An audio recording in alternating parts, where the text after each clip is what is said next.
Alors nous sommes le jeudi 17 janvier 2019, nous sommes de retour à Olioul, j'ai quelqu'un à côté de moi, je vais lui demander de se présenter, bonjour.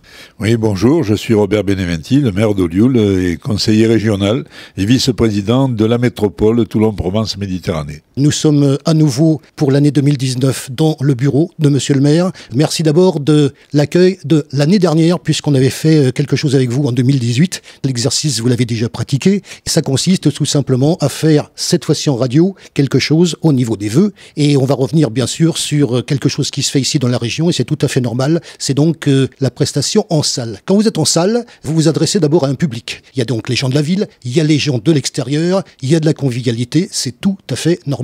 Mais à côté de ça, vous avez donc un autre exercice que vous avez peut-être découvert l'année dernière, où cette fois-ci, on est en radio, on a un son de proximité, le mode d'expression n'est pas tout à fait le même, et c'est ça qu'on vient chercher ici pour cette année 2019. En 2018, on a dit des choses par rapport à ce que vous aviez prévu pour 2018. Qu'est-ce qui s'est passé ? Tout d'abord, puisque je m'adresse aux auditeurs, je leur souhaite bien entendu une bonne année pour 2019. Pour 2019, nous avons beaucoup de projets en cours et à réaliser. Nous avons, entre autres, des animations proches au cours desquelles j'espère bien rencontrer de très nombreux Olioulais et de les trouver en pleine forme comme ils l'ont été en 2018. En tout cas, c'est ce que je leur souhaite. Pour eux, pour leurs enfants, petits-enfants et tous leurs proches. Et pour 2018, nous avions prévu un certain nombre d'opérations. Ces opérations, certaines sont entièrement faites, d'autres sont en cours de finition. C'est le cas notamment de la couverture d'un cours de tennis au tennis municipal olioulais. C'est le cas de la réalisation du stade d'honneur du stade Aldo Piemontesi, le stade de foot. Auparavant, nous avions fait un magnifique stade de rugby. Il nous fallait rénover ce stade-là. Celui-là a été fait. Il est prêt, avec un très très bel éclairage pour pouvoir faire les entraînements la nuit et même pour pouvoir faire des matchs la nuit. C'est plutôt une avancée importante de ce côté-là sur le plan sportif. Ce qu'il y a également, puisque c'est lié au même site, les tribunes sont plus que vieillottes. Ça, c'est le programme 2019. Nous allons rénover entièrement l'accueil et les tribunes du terrain d'honneur qui est le terrain Aldo Piemontesi. Ça, c'est l'aspect sportif des choses. Sur 2018, nous avons eu aussi des opérations à caractère culturel et à caractère festif. Un caractère culturel et puis surtout de devoir de mémoire, nous avons eu une très grande année, l'année 2018, donc le centenaire de l'armistice de 14-18. Là, nous avons eu une exposition exceptionnelle dans l'espace Brémond qui s'est terminée en apothéose, si je puis dire, par un ensemble de scénettes où on a pu voir le Père La Victoire ressuscité à travers un acteur local qui n'est autre que mon adjoint chargé du protocole, mais qui est un adjoint honoraire qui continue à nous suivre fidèlement, Jacques Timoléon, je tiens à le citer parce que c'était vraiment ce qu'il a fait, c'est formidable. Et puis nous avons un couple, parce qu'il faut dire le couple, même si c'est c'est monsieur Gaillard, qui est un collectionneur exceptionnel de toute cette période, en l'honneur de ses deux grands-pères qui ont fait tous les deux la guerre de 14-18. Et M. Gaillard, soutenu par son épouse, nous a permis de réaliser une exposition vraiment de très très haut niveau. Donc ça, c'est ce qui a marqué l'année 2018. Sur ce plan-là, bien entendu, il y a eu d'autres animations, avec notamment tout l'été, grâce au comité officiel des fêtes, des animations pour les fêtes d'Olioul assez exceptionnelles, les concerts de l'été aussi. Et puis un événement, un double événement, si je puis dire, de la Lyre provençale d'Olioul, qui est notre orchestre d'harmonie, qui a eu le culot, si je puis dire, de faire venir le plus bel ensemble de cuivre du monde, Mnosil Brass, qui est venu ici à Olioul, dans le gymnase. Vous savez qu'il est transformé en auditorium à cette occasion, il a été conçu pour ça. Là, eh bien, on l'a rempli, on a été obligé de stopper l'entrée parce qu'après, ça dépassait les normes de sécurité. Donc, plus de 800 spectateurs qui se sont régalés devant cette formation exceptionnelle Mnosil Brass qui est venue à Olioul. Chapeau à la Lyre provençale, mais nous avons été coproducteurs, la ville aussi. Et puis toujours la Lyre avec des concerts exceptionnels comme à Château-Vallon, devant un très très large public et notamment le ciné-concert. C'est une trouvaille de notre chef directeur artistique, Thomas Rigui, qui a monté ces concerts-là et qui ont eu beaucoup de succès. Voilà donc concernant l'aspect, je dirais, d'un certain nombre d'opérations qui se sont déroulées tout au long de l'année 2018. Mais l'année 2018, ça a été aussi un moment fort pour nous, beaucoup d'espérance. Même si c'est long et qu'il a fallu attendre fort longtemps, mais nous avons quand même posé symboliquement la première pierre de la réhabilitation de la Maison du patrimoine grâce à notre métropole, la métropole Toulon-Provence-Méditerranée.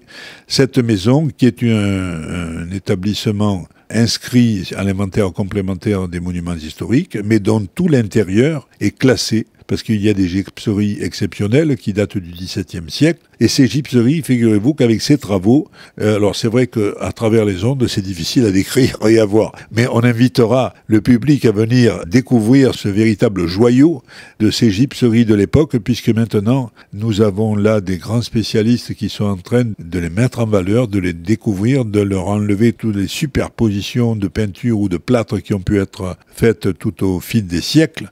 Et là, aujourd'hui, on découvre des sculptures merveilleuses. Donc, on avait bien vu, à l'époque, j'avais beaucoup insisté auprès de la Direction régionale des affaires culturelles. Madame Sylvie de Nantes, des affaires culturelles de la région, était venue. Et ensemble, on avait monté un dossier de classement. Et ce dossier de classement a abouti. Et aujourd'hui, grâce à TPM, eh bien, c'est un véritable bijou qui va être présenté à la population, je l'espère à la fin de cette année, où on pourra l'inaugurer et ensuite recevoir tous les visiteurs pour un parcours exceptionnel à travers ce bâtiment qui est pas très grand, avec des salles pas très grandes, mais nous avons eu la chance d'avoir des entreprises spécialisées dans le patrimoine et en particulier des scénographes qui nous ont préparé un ensemble de scénettes qu'on découvrira au fur et à mesure de la découverte des salles les unes après les autres, en plus des gypseries existantes qui sont à l'intérieur.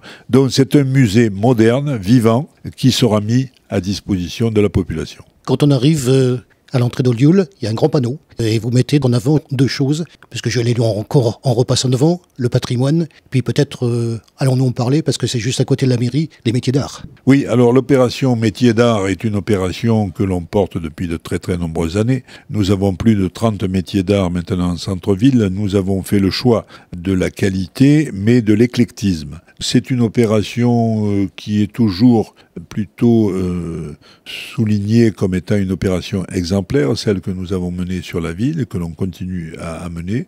Aujourd'hui, nous devons essayer de trouver en quelque sorte un second souffle, parce que les métiers d'art, c'est quelque chose qui est tendance aujourd'hui. C'est une chance pour nous, mais nous devons à ce moment-là faire en sorte qu'ils soient ouverts plus souvent, qu'il y ait des manifestations spécifiques pour attirer le public, qu'il y ait des lieux pour faire du coworking, comme on dit aujourd'hui, c'est-à-dire que les gens aiment bien faire par eux-mêmes. Et donc, nous avons des métiers d'art qui sont disposés, qui donnent déjà des cours dans leur propre atelier, mais qui sont disposés à éventuellement venir dans des ateliers partagés pour donner des cours et pour montrer leur savoir-faire. Tout ça, ça leur permet de mieux vivre, certainement, de montrer avec passion tout ce qu'ils font et d'intéresser le public. Aujourd'hui, dans l'opération Vie des métiers d'art d'Olioul, nous avons, il ne faut pas le cacher, nous avons une difficulté. La difficulté, c'est d'avoir du public tous les jours. C'est très difficile. Nous ne sommes pas une commune littorale, nous n'avons pas une richesse exceptionnelle que l'on viendrait visiter tous les jours. On l'aura avec la Maison du patrimoine, mais pour l'instant, nous ne l'avons pas. Et donc, il nous faut déclencher un processus et tenter de le déclencher, c'est ce qui est difficile. Autant c'est facile lorsque vous discutez de quelque chose que tout le monde consomme tous les jours, je pense par exemple au cinéma, autant c'est très difficile lorsque vous vous orientez vers des actions culturelles à vocation grand public. Donc là, c'est quelque chose qui va nous mobiliser pendant l'année 2019 pour trouver une belle opération pour mettre en avant tous nos métiers d'art. Alors on va revenir bien sûr sur, comme je vous le disais au début, l'expression salle. On va revenir sur cette présentation des vœux au public, comment ça s'est passé et l'atmosphère, les gens que vous avez vus et la convivialité bien sûr. Alors en fait, nous avons eu 3 séquences. La première, c'était en plein air. Et donc ça s'est très bien déroulé, c'était le 5 janvier en plein air. Nous avons présenté les vœux avec le conseil municipal des jeunes et avec tous les invités qui nous ont fait l'honneur de venir nous voir, des députés, des maires, etc. Et donc nous l'avons présenté à la population qui était réunie sur la place Jean Jaurès. Bon, il faisait pas très chaud, c'est sûr. On avait une très très belle animation, à la fois musicale, mais également une animation pyrotechnique, si je puis dire, qui a plu au public. Là, j'ai fait une présentation des vœux, je dirais plutôt traditionnelle, en signalant quelques éléments majeurs des réalisations de la commune, mais majeurs, et quelques pistes pour le futur, avec notamment le grand projet urbain et également le secteur de Pichot. Mais je ne pouvais pas développer plus parce que ça aurait été pénible pour les gens debout et dans la froidure. Par contre, on a bien terminé. On a bu du chocolat chaud, du vin chaud, et donc ça s'est bien fini. Et les enfants ont eu les cadeaux qu'ils devaient avoir.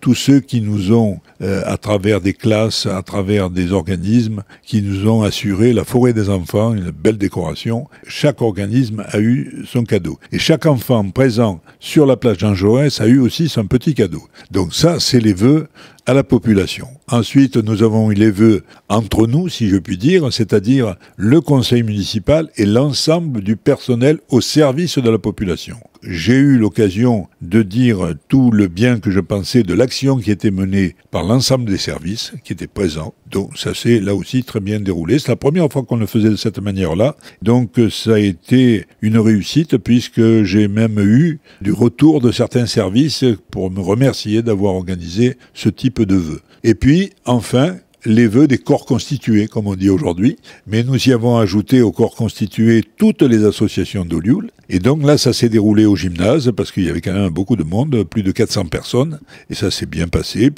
ils étaient installés confortablement, assis, il faisait chaud, et j'ai pu dérouler d'une manière quasi exhaustive tout ce qu'on a pu faire en 2018 et tout ce qu'on va faire en 2019. Mais ça a pris environ 1 heure quand même. Et après, pour les récompenser, eh bien, on a eu une belle table qui avait été préparée. Et là, il y a eu un moment de convivialité fort sympathique où les gens se sont attardés. Là, on discutait entre eux. Certains sont venus me voir, bien entendu. Voilà comment ça s'est passé, les vœux sur la commune d'Olioul. Lundi, vous savez que j'étais avec Thierry Albertini, dans mairie de La Valette, et on parlait justement de la convivialité, le fait que le maire ait un contact avec ses administrés. Vous avez donc des occasions, vous avez des fêtes aussi.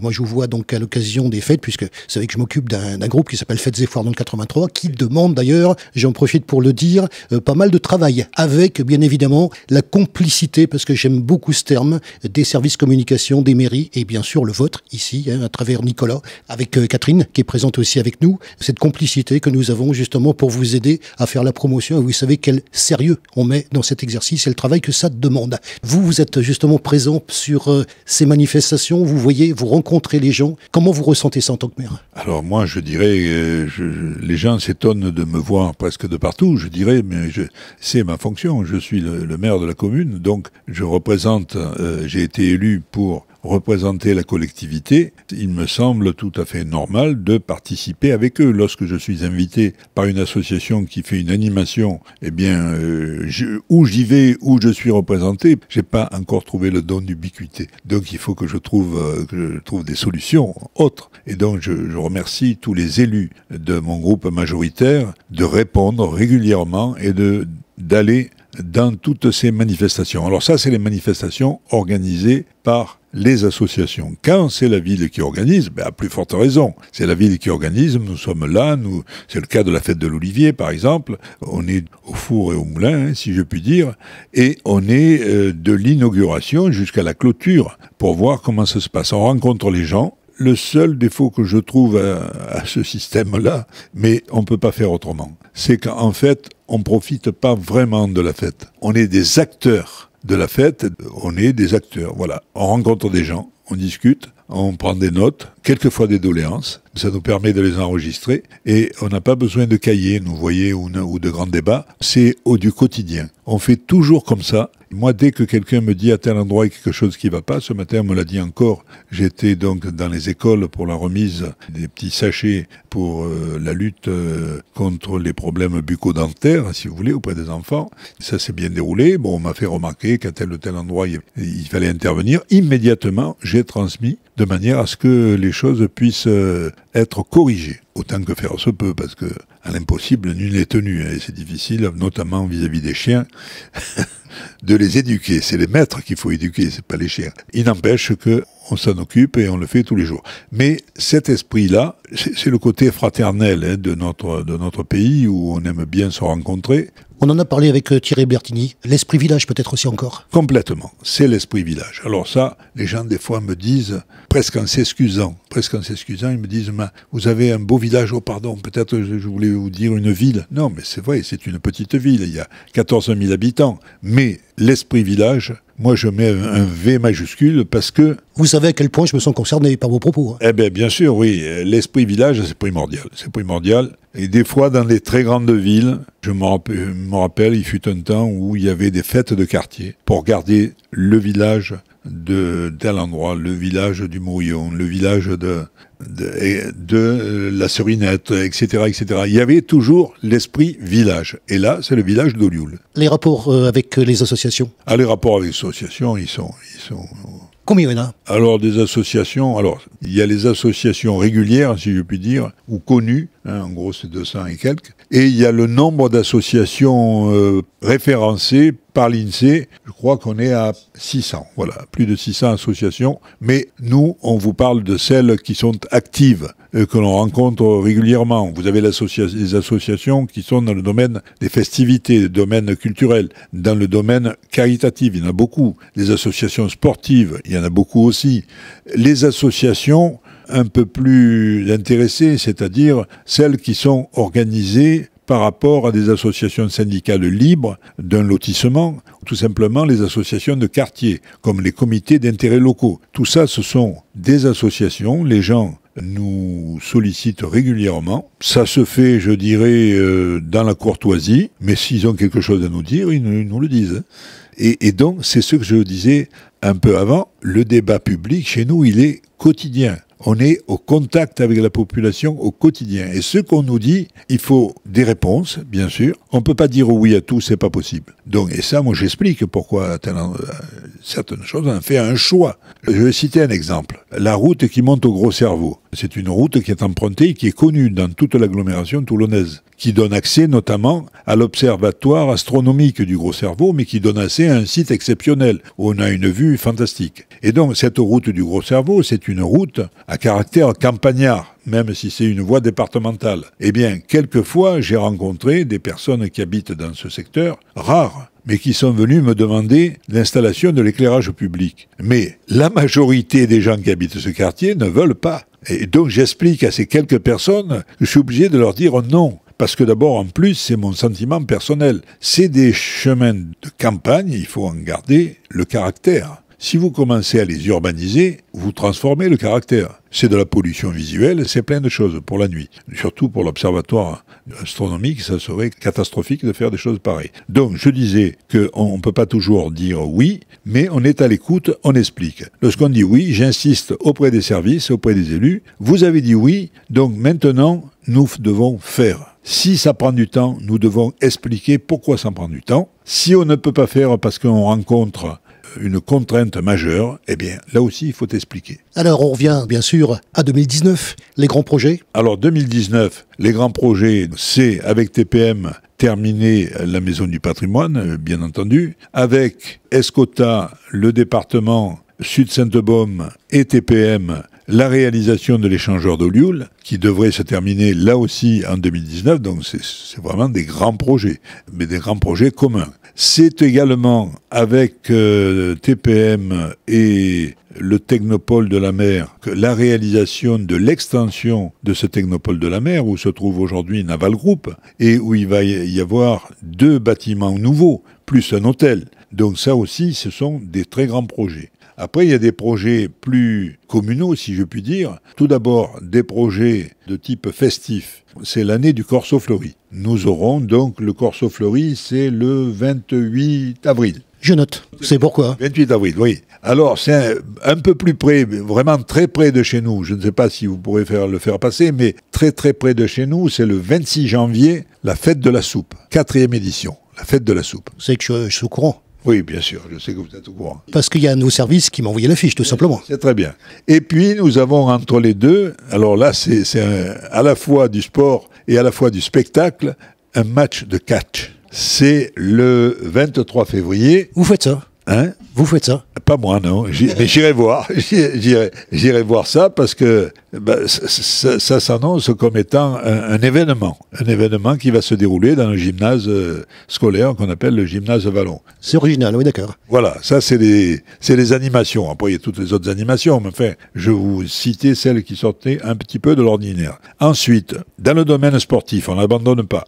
On va créer un cours de tennis supplémentaire, le 9e cours de tennis, parce que nous avons un club, le TMO, qui est vraiment à la pointe et qui a beaucoup d'adhérents. Et ils ont besoin d'un cours supplémentaire. On est allé voir sur place et il y a la place pour en faire un. On va le faire. Concernant le stade, je vous l'ai dit, on va changer les tribunes. On va faire de très belles tribunes. On va faire donc quelque chose de très propre pour que notre terrain d'honneur soit vraiment le très beau terrain d'honneur de la ville d'Olioul. Concernant le tir à l'arc, ils vont avoir droit à un pas de tir couvert, fermé. Donc ça, ils le demandaient depuis un certain temps. Ça y est, c'est en cours de réalisation. Concernant les spéléologues, donc il y a un petit groupe très performant qui va visiter un peu tous les gouffres du monde entier d'ailleurs, qui nous avait fait une animation exceptionnelle, tout le monde s'en rappelle, où il y avait eu un congrès national qui s'était déroulé à Olioul. Et là, nous allons leur mettre à disposition la maison de la spéléo.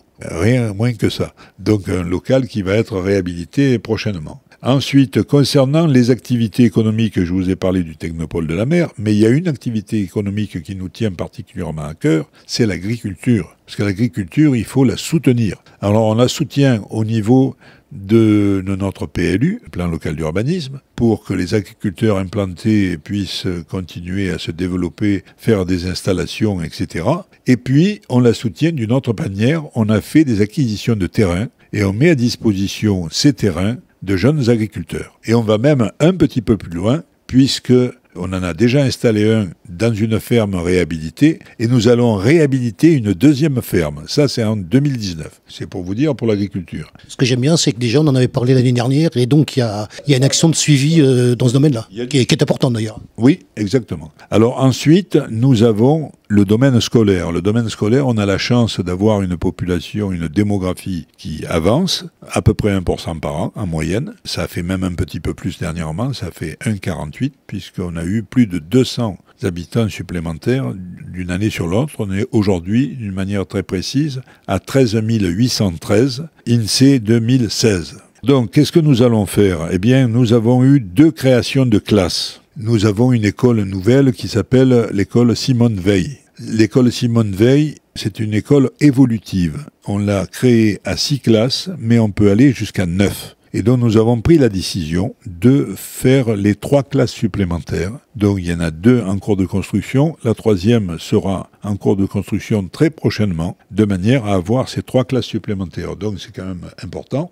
Ensuite, dans le domaine du patrimoine, je vais donner quand même un petit clin d'œil à une personne qui a fait un boulot fantastique, qui s'appelle Raoul Descugis, qui avait créé une association qui s'appelle les Chemins du patrimoine, mais qui est en veilleuse aujourd'hui. Et les Chemins du patrimoine, ils ont fait un très très beau travail dans le petit patrimoine qu'on trouve un peu partout, dans les forêts, dans la forêt communale, etc. Raoul s'inquiétait de la suite de ça. J'ai fait prendre une décision au conseil municipal de prendre la suite de l'association pour maintenir en état. Et c'est l'association Tremplin, l'association d'insertion Tremplin, qui va assurer le maintien en état de ce parcours du patrimoine. Après, on fera le parcours. Comme ça fera faire un peu de gymnastique à tous ceux qui aiment ça. Parce qu'il faut crapahuter quand même dans les collines. Ensuite, nous avons des obligations en tant que propriétaire, même si nous ne sommes pas affectataires. Mais nous avons l'église. C'est un monument historique classé.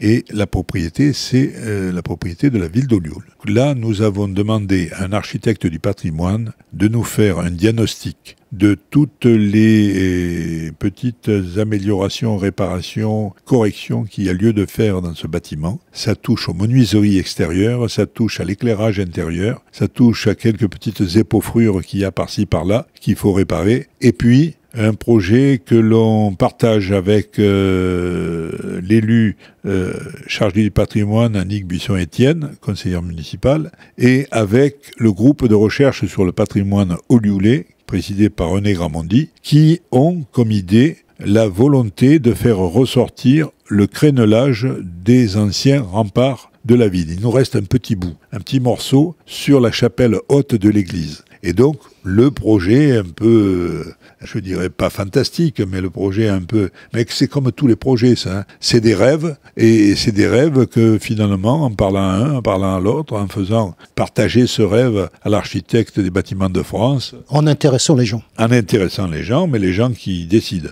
Ça nous permettra, je l'espère, d'y aboutir, d'arriver. Très prochainement, nous aurons des tableaux inscrits à l'inventaire complémentaire qui ont tous été restaurés par des restaurateurs agréés, donc au niveau de la DRAC, et donc qui vont être remis dans leur état d'origine, bien réparés, parce qu'ils avaient beaucoup souffert. C'est notre propriété, c'est notre responsabilité de faire ça. Pendant des années, ça avait été laissé à l'abandon, et je tenais à ce que tout ça soit remis en route. Alors ça prend un temps fou, hein, ça fait peut-être 5 ans qu'on est dessus, mais enfin, 2019, on verra arriver que la restauration de ces tableaux, on pourra les accrocher avec fierté dans notre église Saint-Laurent. Nous avons aussi, je vous l'ai dit tout à l'heure, les métiers d'art. Donc les métiers d'art, là, nous sommes, on n'a pas abouti, mais pour l'instant, il y a quand même une étude qui est faite par une société spécialisée dans les métiers d'art, plus un architecte, pour essayer de voir si on ne pourrait pas implanter